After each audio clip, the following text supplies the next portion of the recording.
We're back. Sam and I are back to check out what? We are doing Jethro Tull Aqualung today. That's right. Jethro Tull has been something that we've checked out one time before. A very long time ago. Very, very long time before. And we did Locomotive Breath. Yeah, I just remember him like ripping on that flute, and I was like, damn. Sam is referring to Ian Anderson. Yes. Yeah, I think we did a live performance of that one, actually.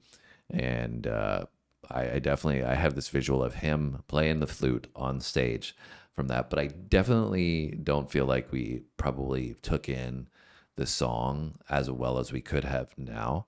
I think that we've developed our musical ear super early on in the channel's birth. Yeah, you know, it's hard when you're transitioning out of stuff we used to listen to, and it's so different, so new.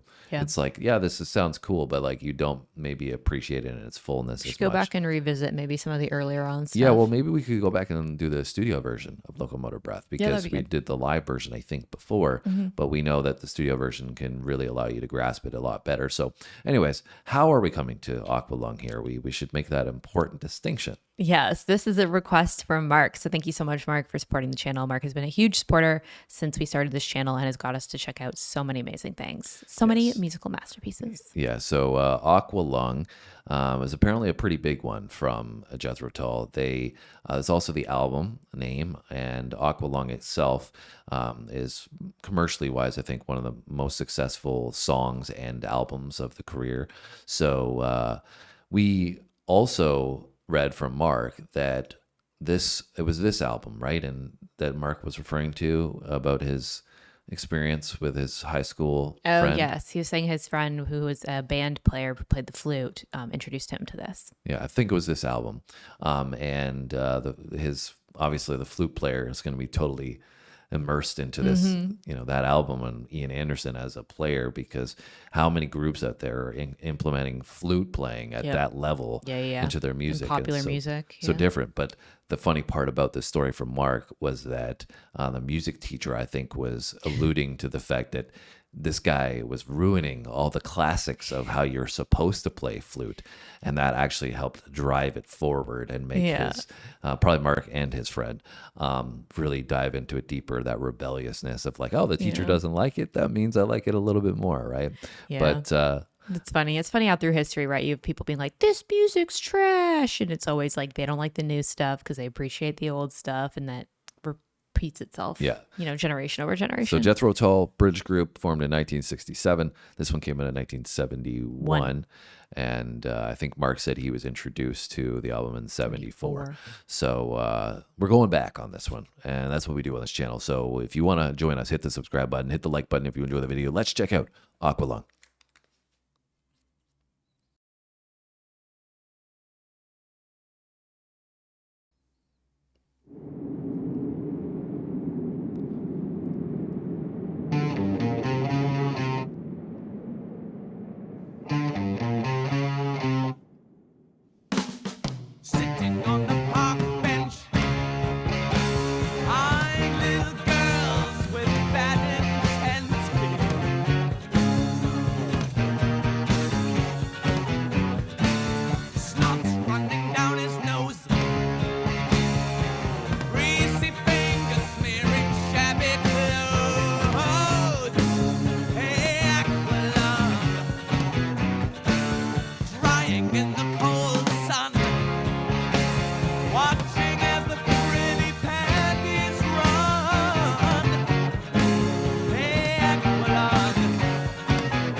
Feeling alone, the army's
my friend, don't you start away uneasy. You poor old sod, you see it's so good to be. Oh. All right, so I think I'm going to get lost in the sauce here on some of the lyrics because there's definitely some British slang, British references. You poor old sod is an example of that we just heard. Yeah. So I don't know. Maybe you can elaborate in a moment on the story here that you're piecing together. Mm-hmm. I'll touch on the mix here, and that really wild. I mean, first of all, tempo shifts, obviously, right? We're picking up the pace as we go through the story, which really captivates you. I really like that. I mean, it's hard to believe that we're 3.5 minutes into this one already because I feel like we've gone through so much in the song, and part of that has been these great shifts in the tempo. But it really does feel like it's done seamlessly from one section to the next. A little slight break, and then boom, we get a little bit more of an explosion. I also really, Mark made mention of the mixing in this, which is really on display. I mean, even like in that second section, you had the change in the gain where it was more of this vulnerable sound that or the story, I guess, that I got. Vulnerability, and that was it reflected in the mix, which was we opened with this boom feeling, this like gritty sound, and then we got into more of a vulnerable sound, but you could really feel that in the gain in the production process. I really love the heavy use of the keys to build the drama too. It really sounds great. Then the layering as well, there's so much layering going on, and I think that makes me reflect back to the locomotive breath when we did that. There seemed to be a lot of intricacy in that. So I think there might be a going theme here for Jethro Tull. Yeah, for sure. And, you touched on the mix. And to me, it sounds like the vocal, like you can still hear it and it's still predominant, but it is a little bit further back in the mix. And yeah, for sure. So it makes it a little bit even more so. Yeah. So for me, it makes it a little bit harder to fully piece together what he's saying because I feel like it is a little bit more in the back of the mix. It's not like front in your face in the center. And also in terms of kind of the story you touched on, it's starting with more of this grittier sound. And I feel like that went along with the story as well. It was kind of like describing this hardened kind of gritty visual of a man, right? This man sitting there who had greasy hands, snot on his face, like, sitting at, I think they said like a park bench or something. Going through tough times. Sounds like a homeless guy or something. Yes, exactly. And it sounds like they're just kind of talking about this guy who's been going through a really rough time and kind of telling his story. And, they mentioned like the military up the road and stuff. So I don't know if maybe like they showed some visuals of that. So I don't know if maybe he like joined the army and that's how he kind of got through that. That's left on the streets or something. Yeah. Like that. So I'm also having a harder time piecing some of it together with the mix of the language and the, like I said, where the vocals sit in the mix. But I'm also kind of, trying to use some of the visuals. I'm assuming that's kind of relative. So yeah. It's definitely a story. Storytelling at its on display on this one.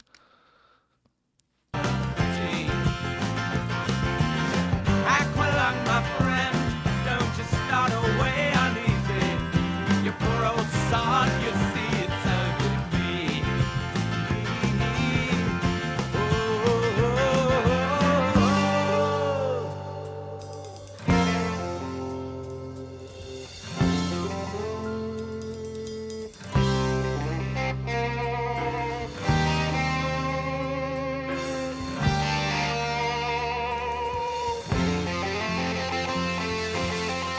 Where are we going?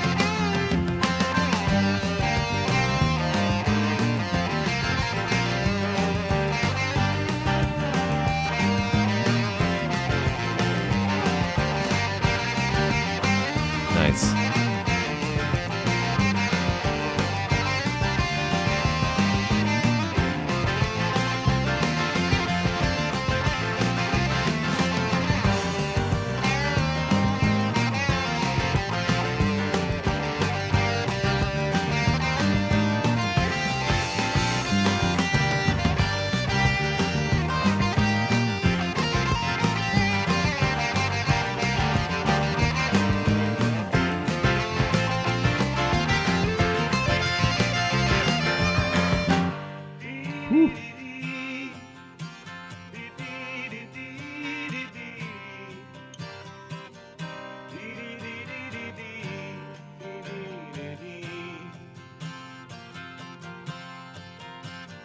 Aqualung, my friend, don't just start away uneasy.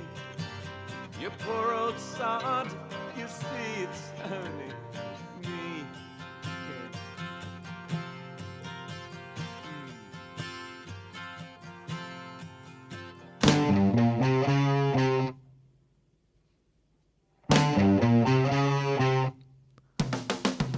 Sitting on the park bench, eyeing little girls with bad intent.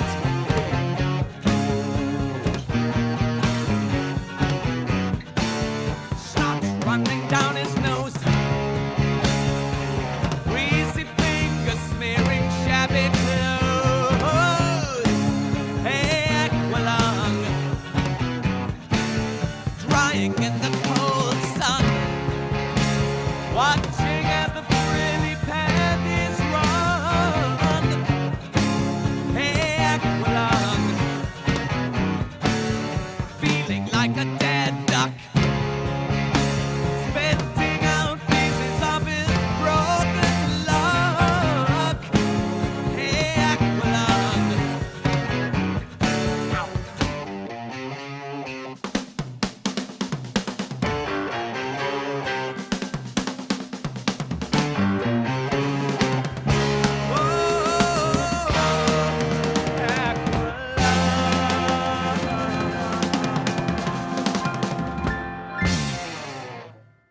That was Jethro Tull, Aqualung, written by Ian Anderson and his wife as well. Yeah. On this one. Yeah, Pretty intricate. Go ahead. I was just saying we were reading that she wrote half of it and then he wrote the other half. So that could also be, there's like definitely differences in the first half and the second half. And that's kind of how that was influenced. Yeah, Potentially, so- you guys can let us know in those comments if you know more about that. So definitely a very, very intricate, masterful composition, in my opinion. Really, really crazy. The one song, I mean, it's so different than what we experience today. Straightforward, verse, hook, and even, songs that are more complex than that. They're nothing like this. No. This is wild. Yeah. This is all in one song. I mean, like I said, going back, I would have a lot of trouble really appreciating this for what it is. But I think it comes to this experience that we've been on is just sitting here digesting it, actually having a listening experience. Yeah. You put on your headphones and you really get to take it all in. Because you're focused on it, right? Yeah. And it should be an experience, right? And I think that's what we just got. And within that context, Mark had made mention that maybe some reference or goes alongside with Pink Floyd and the sound that they bring to the table. And I could totally see that on this. Yeah. We've done obviously a few songs from Pink Floyd, not, a huge part of their catalog just yet, but I could definitely, get that reference. And I think that's high praise, right? Because Pink Floyd's looked at as one of the best of all time. Yeah.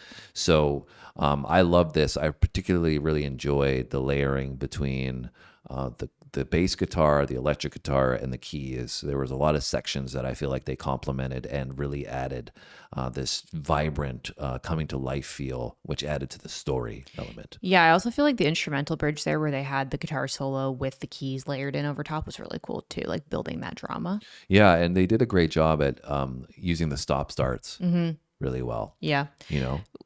Mark was saying that like in this, there's like a lot of kind of different like almost tempo shifts or like it changes a lot. And I feel like sometimes when groups do that, it can lose me a little bit, but it didn't in this.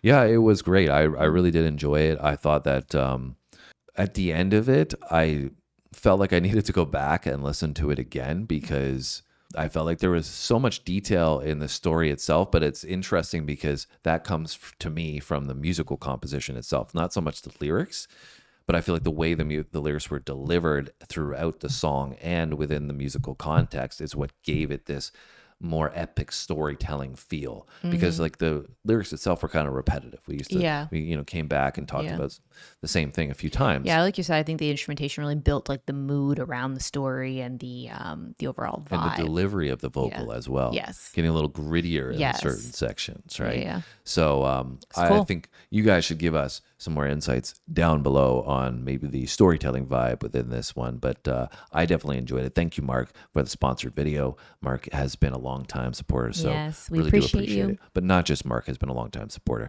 You guys have been around with us for a long time, helping the channel grow, and it's been spectacular getting to experience stuff like this for the first time. If you're new here, What do they got to do? Got to make sure that you hit the like button, hit the subscribe button on the way out so you don't miss another video. We upload every day, and that you have a great day. Have a good one. We'll see you soon.